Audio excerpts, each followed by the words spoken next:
Hello everyone. ये इस video में हम लोग नातेदारी से संबंधित कुछ महत्वपूर्ण तथ्यों को देखेंगे। नातेदारी क्या है, नातेदारी के प्रकार, नातेदारी के प्रकार और नातेदारी का महत्व और बेसिक कॉन्सेप्ट है। नातेदारी का ये पहला पार्ट है, बेसिक कॉन्सेप्ट है।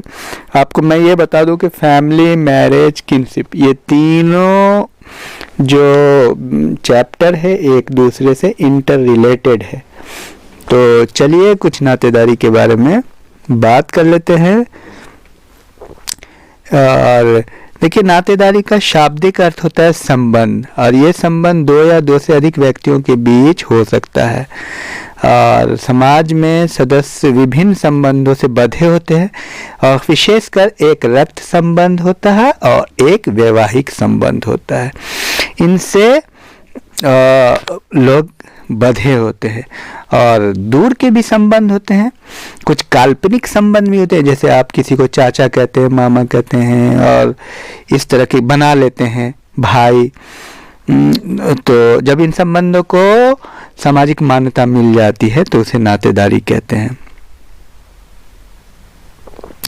तो प्रत्येक वयस्क व्यक्ति के दो परिवार से संबंध होते हैं। पहले भी आपको फैमिली बताया, ओरिएंटेशन फैमिली, इसको कहते हैं जनक परिवार, और family of orientation and family of procreation, प्रजनन परिवार, जहां वो खुद विवाह करके एक नया परिवार बनाता है, और एक वो जिससे वो परिवार से ऑलरेडी जुड़ा होता है।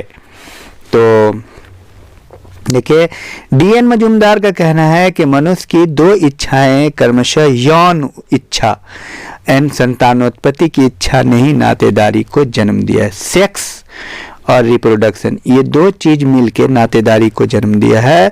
और नातेदारी को आइडेंटिफिकेशन टूल कहते हैं। एक्चुअली ये पहचान का यंत्र है कि कौन क्या है, बाप का अर्थ क्या है, भाई का अर्थ क्या है, माँ का मतलब उसका क्या पोजीशन है सोसाइटी में। जैसे हम बोलते हैं साला, तो ये एक आइडेंटिफिकेशन टूल है, आइडेंटिफिकेशन टूल है, लोग समझ जाते हैं इसका अर्थ क्या है। जैसे आप बोलते हैं भाभी, जैसे आप बोलते हैं दादा, तो इसका मतलब हो जाता है कि दादा के क्या अधिकार है, कर्तव्य है, आप पहचान लेते हैं। तो एक प्रकार का पहचान यंत्र है। रेमंड फर्थ ने लिखा है कि it is the rod on which tense throughout the life, एक प्रकार का मेजरिंग रॉड है। तो नातेदारी सामान्य तौर पे दो भागों में बांटा जाता है, कॉन्सेंजाइन एंड एफिनल।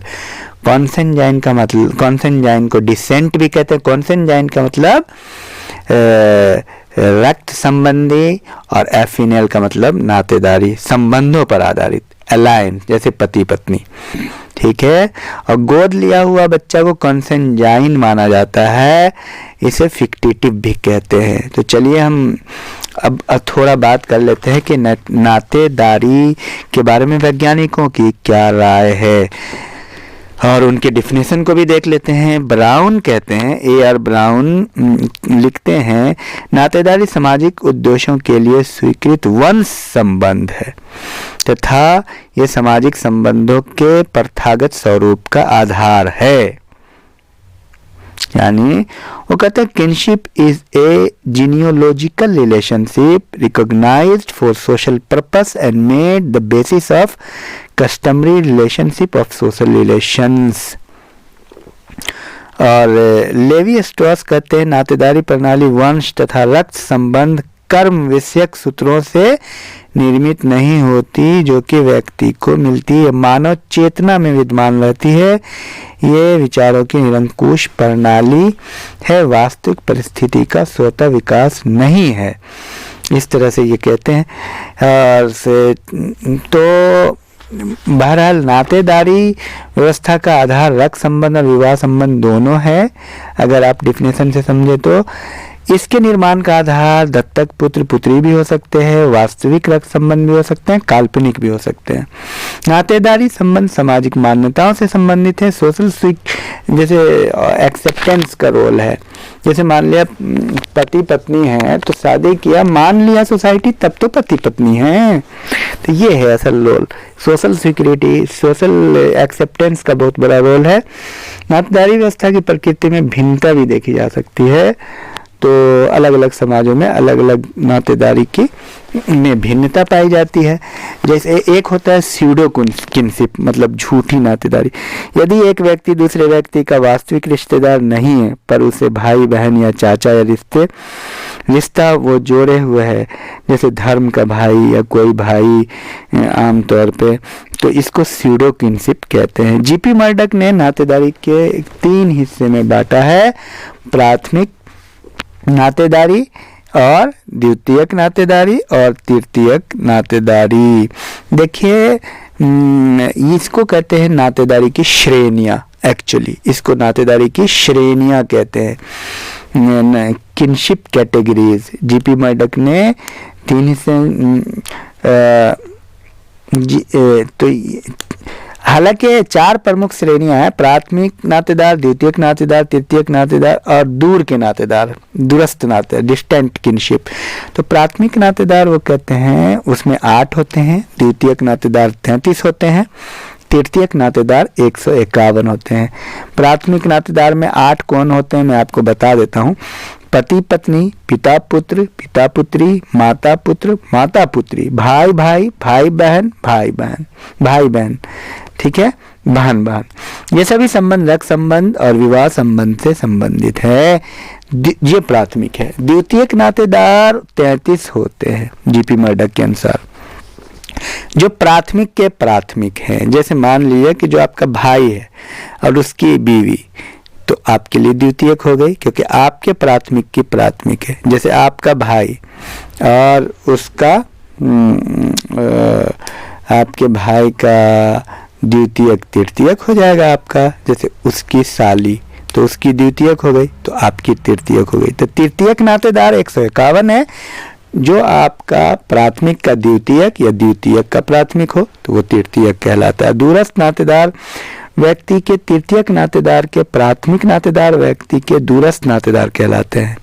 मतलब तृतीयक के जो प्राथमिक है वो आपके दूरस्थ नातेदार हैं, डिस्टेंट किनशिप। तो ये था नातेदारी के, मर्डक के अनुसार नातेदारी के प्रकार, प्राथमिक, द्वितीयक, तृतीयक एवं दूरस्थ, मतलब डिस्टेंट किनशिप। और नातेदारी के प्रकार की भी बात करते हैं, टाइप्स ऑफ किनशिप। नातेदारी का मुख्य प्रकार एक तो विवाह मूलक है, कॉन्सेंजाइन किससे कहते हैं इसको, रक्त मूलक, रक्त पर आधारित होता है, जैसे भाई बहन वगैरह।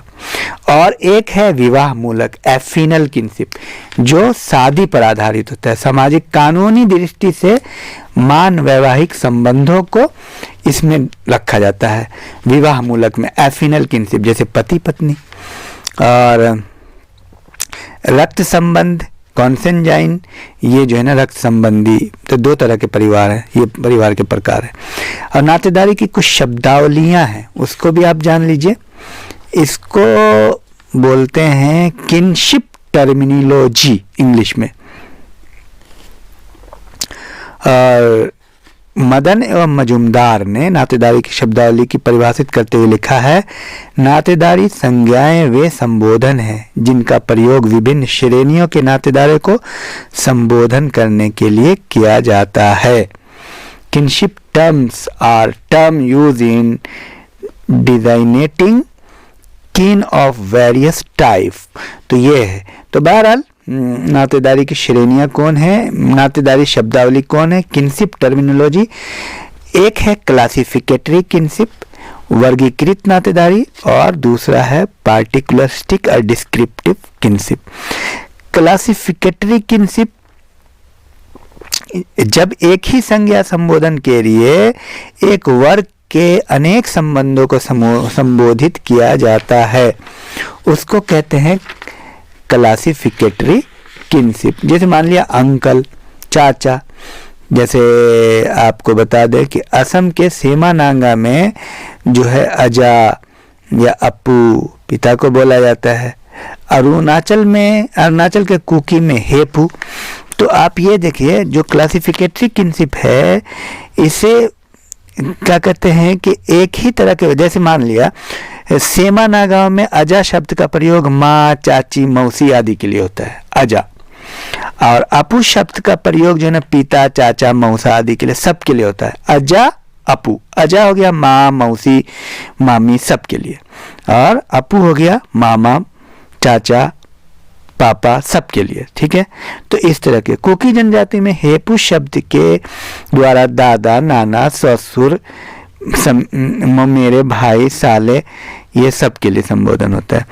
अंगामी नागा में बूढ़ी शब्द के द्वारा बड़े भाई, पत्नी की बहन, चाची, मतलब एक ही शब्द के लिए बहुत सारे लोगों को संबोधित किया जाता है। तो इसका और डिस्क्रिप्टिव किनशिप में सबके लिए अलग अलग नाम है, जैसे आधुनिक सोसाइटी माँ, भाई, बाप, बहन, अलग अलग। तो इसको कहते हैं डिस्क्रिप्टिव किनशिप।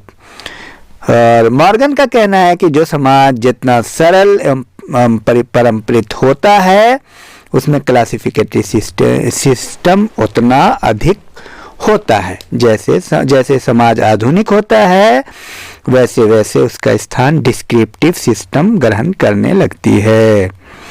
तो ये है WH.R. रीवर ने इन दोनों के अलावा तीसरी पद्धति रिलेशनल सिस्टम की चर्चा की है, जिनका प्रयोग जैविक परिवार के सदस्य आपस में करते हैं।